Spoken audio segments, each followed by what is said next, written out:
Hey, hey, hey, bienvenidos una vez más a Perípatos, su podcast peripatético, aristotélico. Les habla su anfitrión, Sebastián Cova, grabando esto la noche del sábado 17 de febrero desde mi casa en Caracas, Venezuela. Este capítulo debió haber salido publicado ayer, les pido disculpas, igual estoy manejándome ahora con fechas flexibles entre viernes y sábado. Tuve la semana un poco agotado intelectualmente porque estaba preparando una participación para un panel en el que estuve el día del jueves. Y eso, me dejó agotado intelectualmente y ayer estaba cansado. Pero más que eso, que es el fondo, es que han sido semanas bajas en noticias dignas de análisis. Ha habido dos noticias interesantes, pero que, una vez más, insisto, no requieren mayor análisis, o sea, están como ahí in the face, plenamente explicadas por sí mismas. Por supuesto, son el asesinato de Navalny, el líder opositor ruso, en una cárcel en el Círculo Polar Ártico ruso. Murió el día de ayer viernes, fue anunciada su muerte. Y luego la otra es los juicios de Trump. Ya salió, ayer también viernes salió una sentencia en su contra, pero ahí no hay mayor cosa que analizar. Entonces quiero aprovechar la oportunidad para hacer un tema general en vista de las elecciones en los Estados Unidos, y es el rol que puede terminar jugando en la campaña y la factura que puede terminar pasarle al Partido Republicano la reversión de Roe versus Wade, que era la sentencia de la Corte Suprema que autorizaba el aborto a nivel nacional. Entonces, sin más preámbulos, hablaré de eso a continuación, prometido en un podcast bastante corto.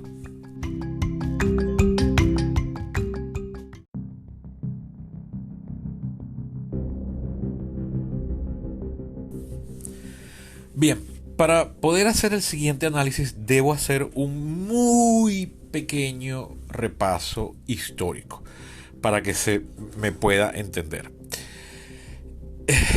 El derecho de las mujeres en los Estados Unidos a practicarse un aborto fue garantizado federalmente, esto quiere decir a todo lo largo del país, debido o gracias a una sentencia de la Corte Suprema de Justicia en enero de 1973, es decir, hace 52 años para el momento en que estoy grabando esto, conocida en inglés como Roe versus Wade. En español sería Roe contra Wade. Hasta ese punto, el aborto ya era legal en algunos estados, pero en la mayoría no. Y con esta sentencia de la Corte Suprema se le prohíbe a cualquier entidad gubernamental, sea federal o sea estatal o condadal o municipal o lo que fuese, a prohibirles a las mujeres practicarse un aborto. No es universal y extendido a cualquier momento del embarazo. Tenía una serie de criterios. Era sin total ni ninguna restricción en el primer trimestre, entiendo que con algunas restricciones que su especificidad escapan a mi conocimiento en el segundo trimestre. Me han explicado mis amigos médicos que en medicina los trimestres del embarazo no son meses de 4 semanas, sino de 5. Entonces el tiempo para poder practicarse un aborto era considerablemente amplio, pero siempre antes de que el feto fuese viable, hasta donde entiendo, y corríjame si me estoy equivocando los que son expertos en este tema. O sea, una mujer no se podía practicar un aborto en el 8º o en el 7º mes. No, era en las primeras fases, donde el feto no puede sobrevivir si no está dentro de la madre. Como bien saben, hay gente que es 7mesina, es decir, todavía no ha desarrollado completamente, pero ya es viable y puede sobrevivir. Y yo tengo amigos de 40 y pico de años que son 7mesinos. Okay. La particularidad, como les decía, es que este derecho fue otorgado en los Estados Unidos a través de una sentencia judicial. En muchos otros países, varios países de Europa, como Francia, por ejemplo, otorgó el derecho al aborto por esa misma época, en los años 70. Pero en aquel caso fue a través de un acto legislativo. En los Estados Unidos fue una sentencia judicial. Antes de explicar qué quiere decir esto, hago una acotación.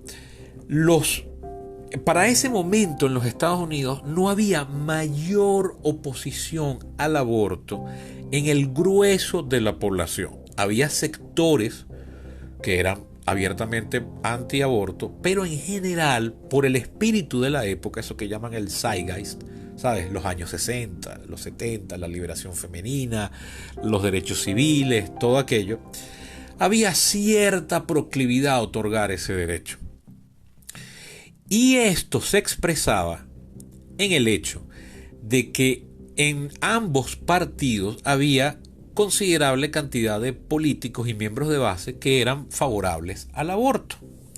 Esto es sorprendente porque, visto desde nuestra perspectiva actual, porque a partir de los años 80, pero ya más radicalmente en los años 90, uno casi que podía definir a un político de carrera en los Estados Unidos y adelantarse a qué partido pertenecía cuando uno preguntaba cuál era su postura sobre el aborto. Que, dato curioso, una vez dada la sentencia Roe versus Wade, se populariza una forma de llamar a los dos bandos. En vez de llamarlos antiaborto y proaborto, cada uno de los bandos se da un nombre propio, y el bando antiaborto, o sea, los que se oponen a que las mujeres se puedan practicar un aborto, se da en llamar a sí mismo pro-life, es decir, pro-vida. Los que están a favor del que el bebé nazca, o sea, desde el mismo momento que ha sido concebido, él es un ser humano, tiene derecho a nacer, y cuando la mujer se lo está prohibiendo al practicarse un aborto, está cometiendo en la práctica un asesinato. Mientras que el bando que es favorable al derecho a abortar se llama a sí mismo pro-choice, es decir, pro-escogencia, pro-libertad de escoger, es decir, la mujer tiene el derecho a decidir si ella va a llevar a su embarazo a término o si lo va a interrumpir temprano y no se va a convertir en madre.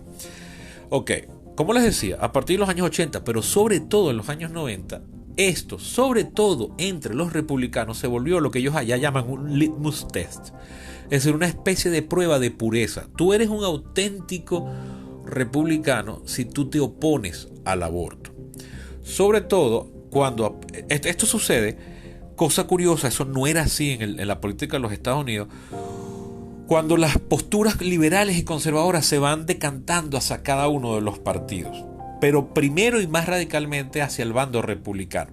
Digo esto porque todavía tan reciente como 2010 casi, uno podía encontrar uno que otro político de carrera en cargos de elección popular demócrata que era antiaborto, pese a que el grueso del partido y la plataforma oficial del partido era, en palabras de ellos, pro-choice. Pero entre los republicanos sí era muy raro conseguir una persona, un político que fuese pro-choice. Casi todos eran pro-life. Eso no era así en los 70. Uno podía encontrar más o menos la misma cantidad de posturas en ambos partidos.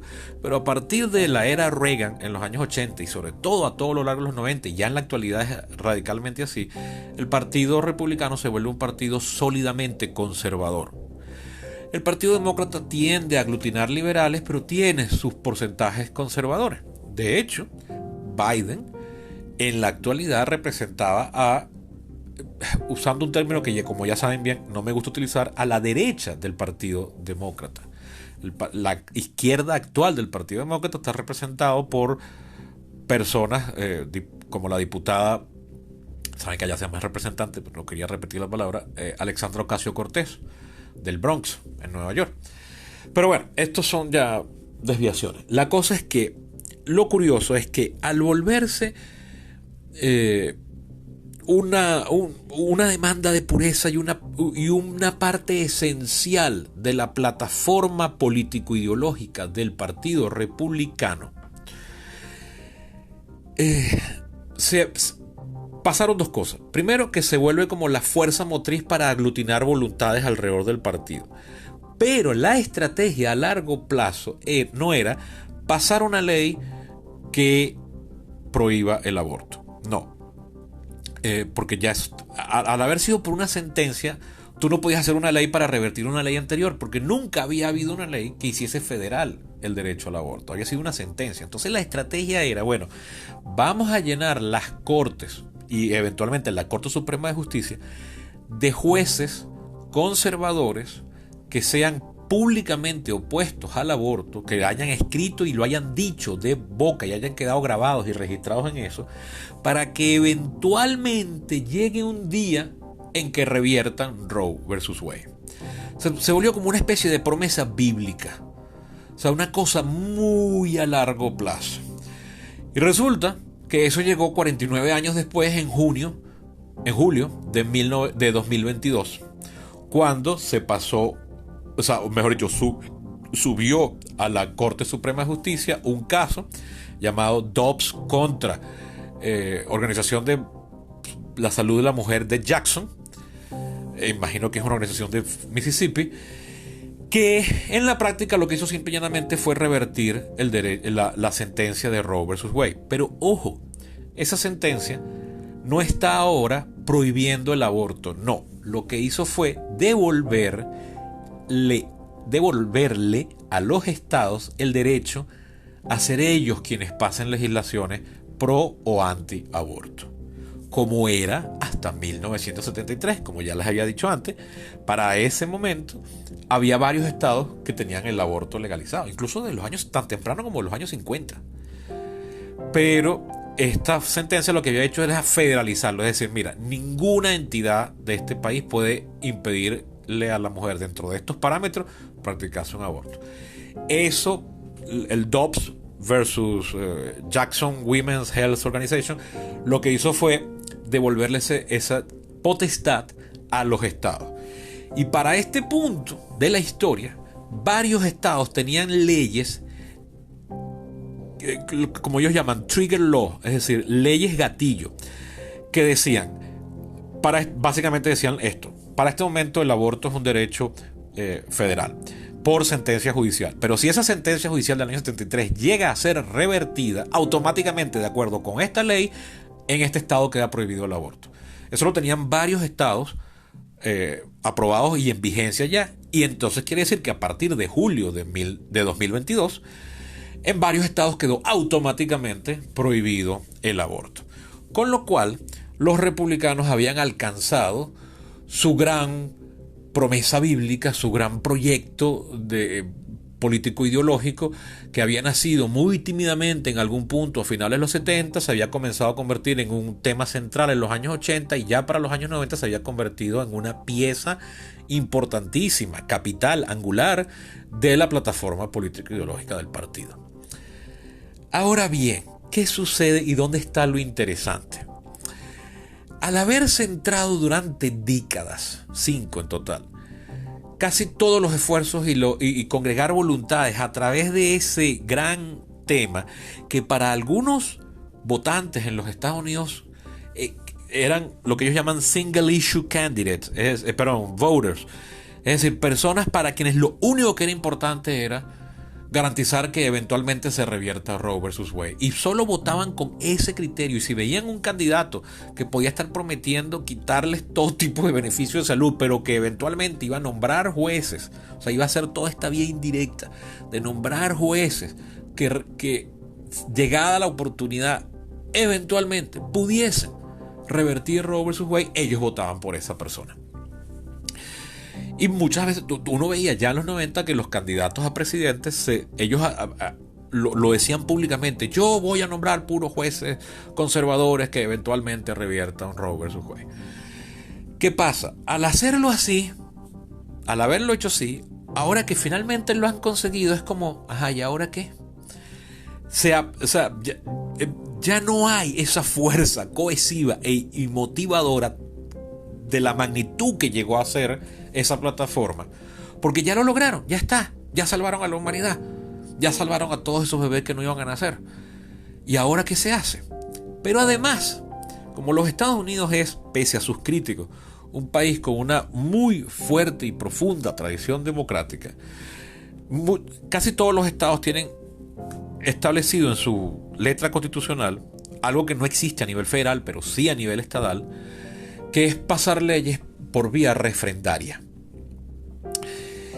Y entonces, en muchos estados que tenían a veces alguna de esas trigger law, leyes gatillos que prohibirían el aborto una vez que Roe vs. Wade fuese revertido, entonces muchas organizaciones pro aborto, los llamados pro choice, pasaron o recogieron firmas para entonces convocar a un referéndum que revirtiese esa ley que prohibía el aborto. Sorpresa, en los 7 estados donde se han hecho referéndum para eso, en los 7, incluso algunos estados tan conservadores como Montana, como Iowa, como Kansas, que era uno de los más grandes y vocales estados antiaborto, Kentucky, o sea, puros estados sólidamente rojos. Como saben, allá en los Estados Unidos el rojo es el color del Partido Republicano, ergo es el color conservador. En todos esos estados, en 7 de 7, o sea, en el 100% de los estados donde se ha hecho referéndum para revertir o abrogar leyes antiaborto, ha triunfado la causa antiaborto. ¿Cómo es esto posible? Bueno, resulta ser que 50 años después, incluso un montón de mujeres conservadoras han descubierto que la libertad de poder abortar era algo importante para ellas. Entonces, hay muchos republicanos y conservadores de pura cepa que están preocupados y básicamente se están diciendo a sí mismos y le están diciendo al interior del partido: mierda, marico, la cagamos. Porque se nos está revirtiendo la tortilla, hemos alcanzado lo que se había vuelto nuestra única y gran meta en la vida, nuestra razón de existir, el único motivo por el cual logramos arrastrar a las masas a los centros electorales. La vida sigue siendo la misma y para sorpresa un gentío dice ahora: no, mira, ¿sabes qué? Yo creo que sí es importante poder abortar. Porque no es que California o New York, no, es Kansas, es Kentucky. O sea, eso era impensable en los años 90. Entonces ahora se les está revirtiendo. Y me río porque es chistoso. Como análisis, puro y simplemente, ¿no? Yo soy, en lo personal, pro aborto. A mí me parece que el argumento con el cual se defiende el derecho y como estaba argumentado en Roe vs. Wade, yo no lo termino de entender del todo, pero a mí no me hace falta ese argumento. Yo creo que sí las mujeres tienen el derecho a abortar dentro de ciertos parámetros. Eso no se debería prohibir y yo quisiera que aquí en Venezuela existiese esa legislación. Pero esto es completamente aparte de mi análisis. Y disculpen que me haya reído, pero es que me río por lo errado que fue basar toda tu estrategia durante 50 años. Sí, es verdad, eso le permitió llevar un gentío a las urnas, eso le permitió conquistar mayorías en una gran cantidad de estados, que fue la herramienta con la cual entonces pasaron esas famosas leyes gatillo. Pero ahora, ¡ay, sorpresa!, la gente no es como antes. Y entonces la mayoría de la nación es pro aborto. Y es curioso porque esto es segunda vez que le pasa al Partido Republicano. Lo que pasa es que la vez anterior fue más breve, la lucha fue más corta. Como yo les he dicho en capítulos anteriores de esta misma temporada, Donald Trump hizo campaña presidencial en el año 2016 con dos promesas básicas elementales. Una, la más famosa, la que se llevó a más titulares y era la más ridícula, era la de construir un muro en la frontera. Y otra, más trascendental e importante, y para Trump era muy importante también, abrogar el Affordable Care Act, comúnmente conocida como Obamacare, básicamente un sistema de salud, no es un sistema de salud público, sino el otorgamiento, o sea, la extensión del derecho a que todos los ciudadanos tengan un seguro, que si no es otorgado por el empleador, entonces el Estado te da una opción. Te da la opción, o creo que te da, mentira, lo que te da el Estado es el dinero para que tú te puedas pagar una póliza privada. Creo que es así. Me disculpan que no domine el detalle, pero no es irrelevante para este análisis. Y resulta que eso, que al principio fue polémico, los Estados Unidos era la única gran economía industrializada y democracia sólida que no tenía un sistema de salud pública garantizado. Todavía no lo tiene del todo, pero tiene al menos este derecho que ya expliqué, desde esa ley que fue aprobada en 2010, pero que entró en vigencia fue en 2013. Y lo que le costó a los Estados Unidos crear ese sistema, que ya había sido intentado tan temprano como en los años 10 del siglo XX, es decir, 1914, 15, 16, 17, por allá, había sido ya intentado por primera vez. eso se había vuelto un tema en los Estados Unidos y ellos ya habían llegado a la conclusión de que, bueno, si no tenemos eso y aún así somos la primera potencia del mundo, quizás es mejor no tenerlo. Entonces, eso hacía que la gente fuese hasta cierto punto como, oye, sería bueno, pero capaz es mejor que no, total, hemos aprendido a vivir sin eso. Pero para cuando Trump gana la presidencia, apenas 3 años después de que Obamacare ya había entrado en vigencia, había sido aprobado en el 10, pero entró en vigencia en el 13. Trump es elegido en el 16, asume en el 17. Además, en un triunfo donde los republicanos conquistan ambas cámaras del Congreso, es decir, tenían lo que llaman la trifecta, se dedican a su primera gran promesa electoral. Vamos a abrogar Obamacare porque es una ley socialista. Estados Unidos no necesitaba eso. Y resulta que cuando los... Coño, ahí está, otra vez me está dando risa, pero es que de verdad que era jocoso verlo. Cuando llegan los representantes o senadores republicanos a ir a sus distritos, como ustedes saben, esto debería ser así en todo sistema representativo serio, o sea, en toda democracia que de verdad lo sea. Pero en los Estados Unidos es vital que los cargos electos, sobre todo los legisladores, van a sus distritos electorales a tener foros y encuentros con sus votantes. Les caían encima, o sea, los criticaban. Usted de verdad va a pasar una ley que abroga este derecho y tal, incluso en sectores rojitos. Entonces no pudieron cumplir esa promesa electoral y Trump se movió entonces a otras prioridades, y eso quedó como una promesa incumplida, porque en tan solo 4 años que tenía vigencia eso, los Estados Unidos terminaron amando Obamacare. Y ojo, es una ley bastante trucha en cuanto a lo que, o sea, mejora significativamente la situación a lo que había antes, pero cuando uno lo compara con otros sistemas de salud público, un verdadero sistema de salud público, y como les digo, Obamacare no es realmente un sistema de salud público, o sea, no es una red de hospitales y tal, no. Cuando uno lo compara con el de Canadá, Gran Bretaña, Francia, es bien chimbo. Incluso el sistema como está diseñado en Venezuela es mejor. Lo que pasa es que aquí aquí no hay dinero, no funciona, y el gobierno que nos desgobierna en la actualidad es una mafia que acabó con todo. Pero por diseño es mejor.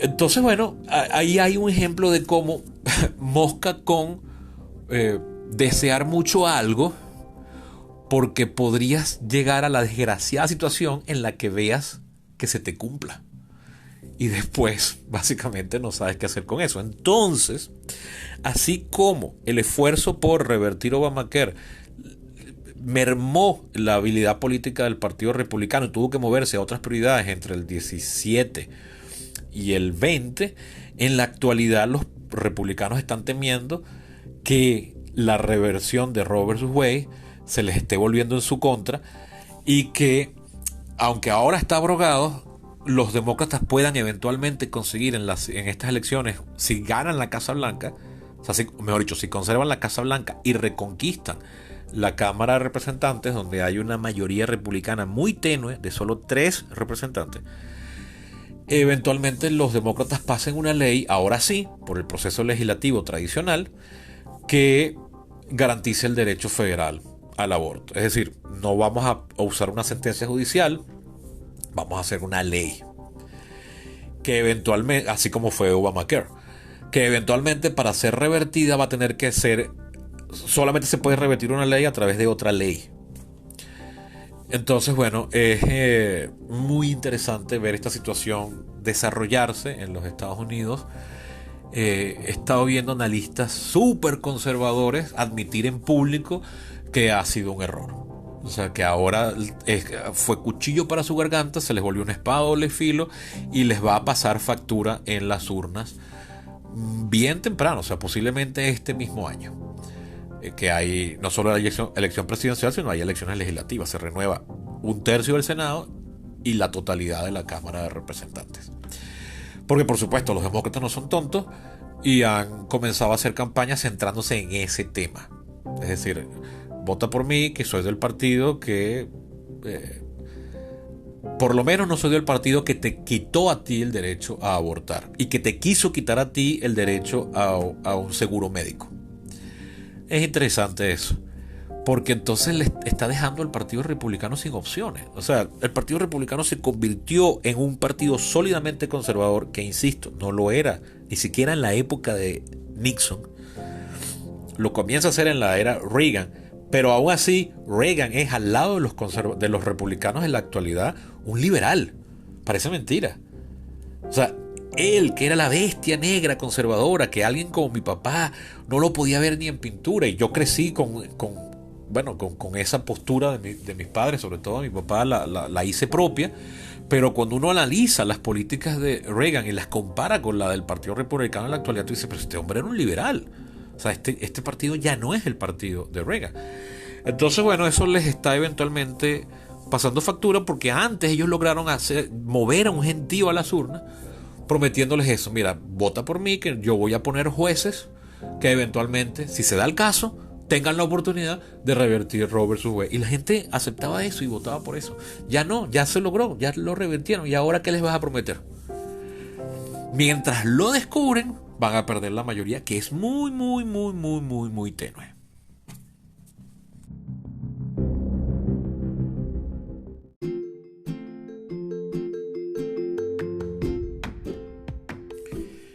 Y eso ha sido todo por hoy. Es un capítulo que no se atuvo, como pudieron ver, a los temas de la semana, cosa que me gusta porque me parece que es más trascendental. Los temas de la semana, pasadas las semanas, se agotan y ya no le interesan a nadie. Entonces, bueno, me pueden hacer llegar sus preguntas, por supuesto. Aquí mismo hay una sección ahora en Spotify para dejar sus comentarios de qué les ha parecido el capítulo. También me pueden contactar por mis redes en Twitter y Facebook. Me pueden hallar por Eco23. Recuerden además que esta actividad, este podcast, que me imagino que les gusta porque por algo han vuelto, se mantiene gracias a su aporte económico. Yo no les exijo dinero para oírme, yo solo les sugiero que colaboren. Muy poquitos de ustedes lo hacen, se les agradece a quienes lo han hecho, pero los invito a que se extienda a más. ¿Cómo hacen? Pues visitando mi perfil en Patreon. Se escribe patreon.com/perípatos. Aquí mismo en la caja de información hay un enlace que los lleva directamente. También, por supuesto, me pueden ayudar haciéndole llegar este capítulo a todas aquellas personas que creen que les pueda ser de utilidad o interés. Hasta la próxima.